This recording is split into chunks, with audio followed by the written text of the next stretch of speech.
सिंह हमारे राजनीतिक गुरु थे और उन्होंने हिंदू मुसलमान कभी भी डिवाइड किए नहीं। उन्होंने सब समय हमेशा उनको हित पर लेके काम करते हैं। तो हम लोग भी उन्हीं का रास्ता देख के हम लोग चलते हैं। मगर इस बार दुख आया इसलिए कि बहुत सा भाषण में आप लोग सुने होंगे कि हमारे जो संतोष जी थे उन्होंने इस वार्ड से वोट नहीं मिला। मगर हम लोग का काम बराबर है, सबको काम दिए हैं, सबको काम। तो आपका प्रॉपर्टी मतलब मुस्लिम प्रॉपर्टी जो वक्फ का प्रॉपर्टी है वो टीएमसी का आदमी लोग का हाथ पर है। वो लोग चोरी किए हैं। हम लोग तो ये बोले हैं कि हम लोग को वोट दीजिए, हम लोग आपको विकास पर ले जाएंगे। हम लोग आपका कुरान भी एक हाथ में रहेगा, एक हाथ में लैपटॉप। इसीलिए लैपटॉप देखिए हम लोग वितरण किए हैं। हम लोग सिलाई मशीन वितरण की कि एक आदमी का रोजी रोजगार हो, इसलिए हम लोग सिलाई मशीन दे रहे हैं। हम लोग तो समाज को बांटने के लिए नहीं, समाज को जोड़ने का और समाज का तरक्की होने से आज हमारे भाई बंधु उसका बेटी उसका बच्चा अगर तरक्की में होंगे तो हम लोग तो कुछ दिन का मेहमान है। मान लीजिए और 20 साल रहेंगे ज़िंदगी, हम लोग और दुनिया में रहेंगे। दुनिया सबका एक तो जागीर नहीं है, ये दुनिया में हम लोग सब एक तो टेनेंट है, भराटिया है।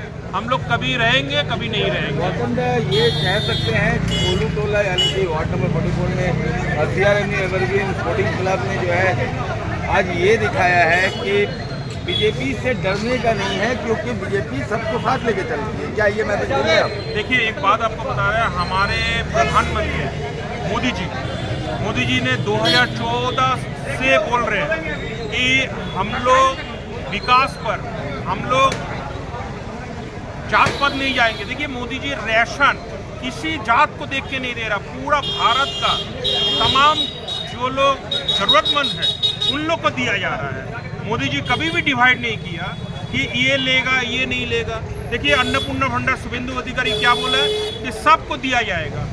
उन्होंने 1 लाख पहले ये किस्त में उन्होंने भेज दिया। अभी क्या हो रहा है कि अभी जमा हो रहा, फिर नेक्स्ट में फिर अन्नपूर्णा भंडार होगा।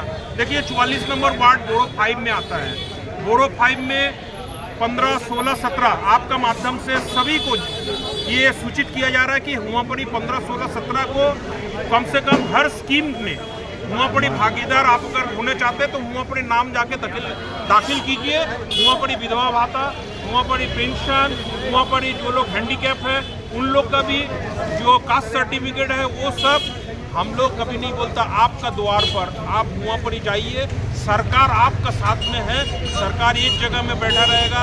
आप वहाँ पर ही जाइए, आपका वहाँ पर ही सेवा लीजिए और सरकार का साथ रहिए। सरकार बोलता आपको डर कर नहीं है, आपको भय मुक्त आप समाज गढ़ने का बात है। समाज हम लोग भय मुक्त करना चाहते हैं। आलोक दा अभी आपके गौतम दा अभी आपके चीफ पैटर्न बोल रहे थे नकाब पहना हुआ बीजेपी। ये नकाब पहना हुआ बीजेपी वाला कौन है और क्या आप ये हम लोग के चैनल के माध्यम से ये मैसेज देंगे उन लोगों को कि नकाब पे उतार कर सामने आ जाए? देखिए आपको हम बता रहे हैं, ये जो ममता बनर्जी का जो नोटंकीबाजी जो दल एक तो है ना, ये नोटंकीबाज दल 28 सीट का एक दल उन्होंने तोड़ रहा है। तो जिसका वोट लेके उन्होंने संसद में गए, अब वो उनका काला मुंह वो कैसे दिखाएंगे? वो नकाब अपना पहन रहा। आज बोलिए 15 साल में हम चैलेंज करते हैं, 15 साल में नैना बंदोपाध्याय और Sudeep Bandopadhyay 44 number 43 number 39 number के लिए क्या किया? उन्होंने ये क्या बोले एमपी है, उन्होंने मुस्लिम लोग के लिए क्या किया? कुछ नहीं किया। खाली उन्होंने एक चीज़ किया है, इलीगल प्रमोटिंग।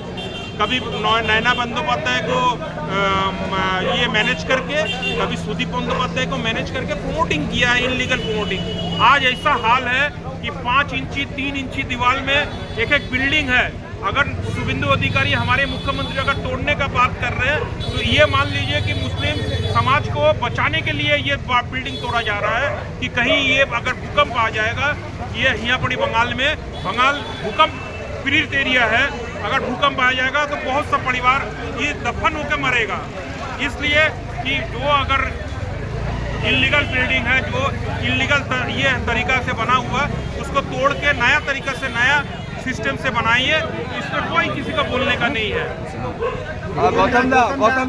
गौतम दा बहुत ज़रूरी जवाब आपने दिया, लेकिन उससे ज़्यादा ज़रूरी सवाल ये है कि भाजपा की तरफ से एक स्लोगन उठाया गया था 2024 में कि नॉर्थ कोलकाता में 5 मस्जिदें हैं जिससे माफ़ कीजिएगा सुदीप बंदोपाध्याय की वजह से डिस्प्यूटेड रखा गया है, जिसमें से 10 नंबर डॉक्टर लिंग भी है जो कि चौरंगी में है।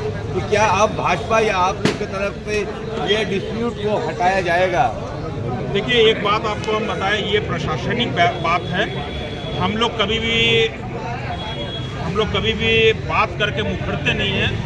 ये जो एमपी है, ये एमपी जो इस तरीका का सब जो बना के रखे, ये क्वेश्चन उनको जाके करना चाहिए था कि एमपी का द्वारा एमपी आज आपको 2011 से जो एमपी का जो रवैया चल रहा है, ये नैना बंदोपाध्याय का जो रवैया चल रहा है, उन लोग को जाके पूछिए कि ये मस्जिद का क्या होगा। आप लोग तो अभी जो ममता बनर्जी का हाथ छोड़ के आप लोग गए हैं, आप लोग क्या ये मस्जिद को आप लोग रिकवरी करके हम लोग का हाथ में उठा के दीजिएगा? ये आप लोग को पूछना चाहिए, आप लोग जरूर उनको जाके पूछिए। Thank you. अच्छा भैया